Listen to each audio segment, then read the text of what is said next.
ακριβώς όπως τα λέτε. Εχθές πράγματι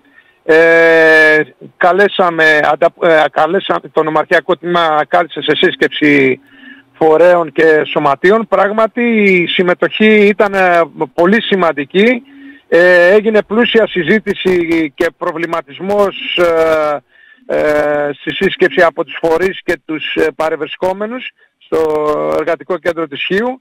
Εκεί λοιπόν σε όλες τις παρεμβάσεις των παρευρισκομένων τονίστηκε η διαχρονική έλλειψη των μέτρων πρόληψης και υποστελέχωσης στο τομέα της πυρόσβεσης ως αποτέλεσμα, και αυτό υπόθηκε από πάρα πολλούς, ως αποτέλεσμα μιας διαχρονικά εκείς πολιτικής ενός κράτου που λογαριάζει την προστασία μας ως κόστος. Μάλιστα κάποιοι μίλησαν για ένα εχθρικό κράτος. Βέβαια εκεί απαιτήθηκε ρητά και κατηγορηματικά να πάρθουν άμεσα μέτρα. Άμεσα μέτρα για τις πλημμύρες. Πολύ σωστά το τονίζετε.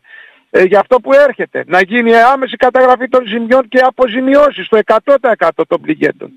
Επίσης υπερψηφίστηκε μια πρόταση που βάλαμε διεκδίκησης και αγώνα, που εμπλουτίστηκε με τις παρεμβάσεις που ακούστηκαν από τους ομιλητές για άμεσα και μεσοπρόθεσμα μέτρα στην αποκατάσταση, στις αποζημιώσεις, στην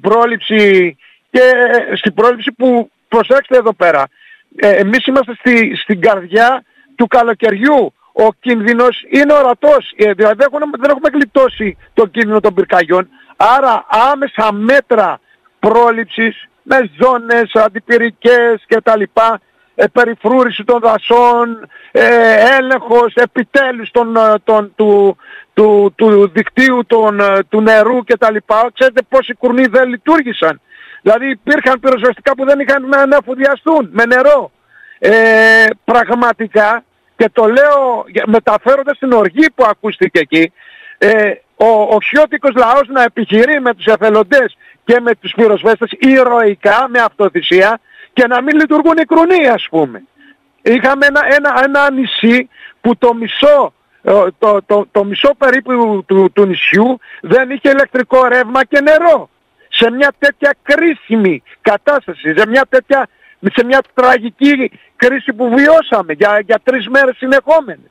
Καταλάβατε. Κύριε Νικήτα, ήταν εκεί από το Δήμο κάποιοι? Ναι, ήταν και ο Δήμαρχος και ο πρόεδρος της πολιτικής προστασίας. Ναι. Ούτε λίγο πολύ ο Δήμαρχος προσπάθησε να δικαιολογήσει, είπε ότι τα πράγματα έκαναν ό,τι μπορούσαν. Βέβαια, εμέσως, πλην σαφώς, παραδέχτηκε ότι ανησυχεί πάρα πολύ, διότι κάποια πράγματα τα έχει πει και στο συντονιστικό, μίλησε για την πρόταση της μελέτης που είχαν κάνει του 1,2 εκατομμυρίων και τελικά πήραμε 180.000, δηλαδή ψίχουλα. Για δηλαδή, περιμετρικά των οικισμών λέτε τώρα. Για τα περιμετρικά των οικισμών. Ναι. Φυσικά αυτά δεν φτάνουν για τη θωράκιση, την αντιπυρική θωράκιση του νησιού, το καταλαβαίνετε. Τα έξοδα είναι πολύ περισσότερα, πολλαπλάσια. Λοιπόν, αυτά καταλήγουμε στο γεγονός αυτό που σας έλεγα, ότι είμαστε όμοιροι μιας διαχρονικής πολιτικής, κυβερνητικής πολιτικής, κόστος ωφέλους, που λογαριάζει τη ζωή μας και την ύπαρξή μας ως κόστος. Και τους συμφέρει περισσότερο να έρθουν μετά, είτε κατασταλτικά, είτε με όποιες αποζημιώσεις που θα τις πάρουμε όποτε τις πάρουμε, και σε μικρότερο βαθμό σε σύγκριση των αναγκών και της καταστροφής που έχει γίνει, παρά να προβλέψουν, έτσι, και να επενδύσουν στην πρόληψη. Μα τους συμφέρει. 1,5 εκατομμύριο. Αυτό ακριβώς. 1,5 εκατομμύριο ζητά ο Δήμος μόνο για τις δικές του ζημιές. Μόνο ο Δήμος. Πολύ σωστά. Έτσι. Λοιπόν, άρα, πολύ σωστά το είπατε στην εισαγωγή σας, η προστασία του νησιού μας πρέπει να γίνει υπόθεση όλων μας και του τελευταίου πολίτη κατοίκου αυτού του νησιού. Εγώ έχω πραγματικά πήρα θάρρος, διότι είδα αυτή τη δύναμη του χιώτικου λαού που ενήργησε κατά τη διάρκεια των πυρκαγιών για άλλη μια φορά με αυτοθυσία, γιατί αυτός ο κόσμος και αναλαμβάνω με την αυτοθυσία των πυροσβεστών και των εθελοντών έσωσε ό,τι σωζόταν, όμως εμείς δεν μπορούμε να υποκαταστήσουμε το κράτος και το μηχανισμό πυρόσβεσης και όλα αυτά.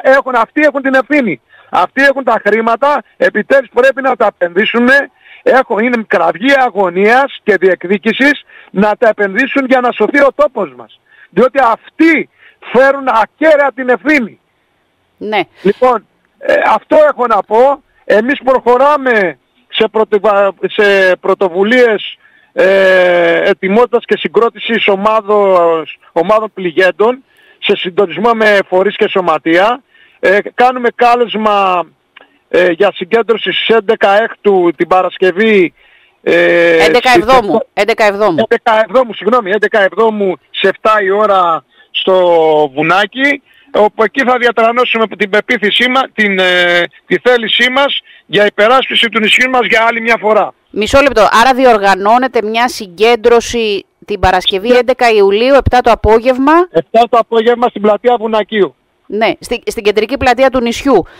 Με σκοπό να πείτε στην κυβέρνηση να δώσει χρήματα για όλα αυτά που αναφέραμε. Φυσικά.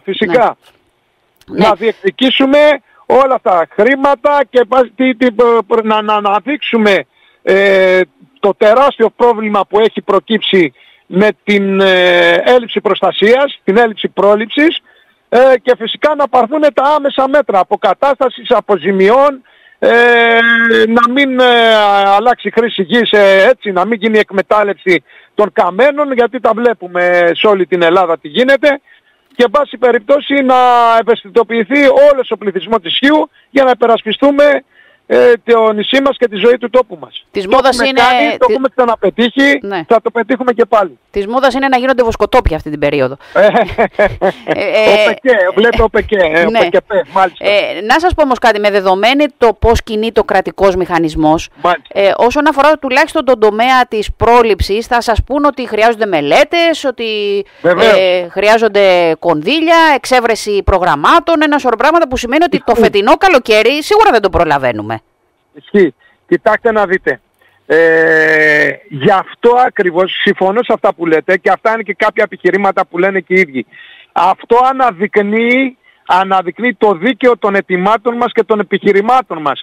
Ότι διαχρονικά φέρουν ευθύνη όλοι αυτοί που έχουν την ευθύνη της πυρόσβεσης, της διοίκησης του νησιού κτλ. Εμείς αυτό που κάνουμε είναι να τους ασκήσουμε αφόρητη πίεση. Καταλαβαίνετε. Ναι.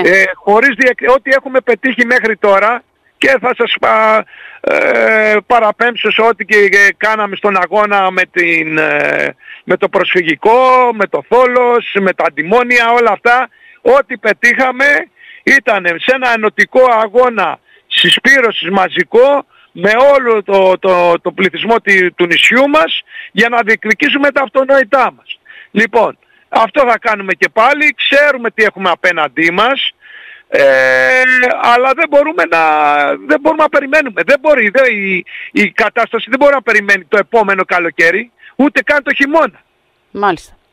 Έχετε δίκιο. Αυτό σας το είπα και στην αρχή. Βρισκόμαστε στο μέσο της μάχης αυτή τη στιγμή. Έτσι. Ναι. Λοιπόν, εγκυμονούν τεράστιοι κίνδυνοι, πρέπει τα μέτρα να πάρθουν χθες. Έτσι, η προστασία του νησιού μας είναι μπροστά μας, είναι στα χέρια μας, αλλά κυρίως την τεράστια ευθύνη την έχουν οι αρχές του νησιού μας και η κυβέρνηση. Ευχαριστώ πάρα πολύ. Καλό μεσημέρι. Να είστε καλά. Ευχαριστώ και εγώ.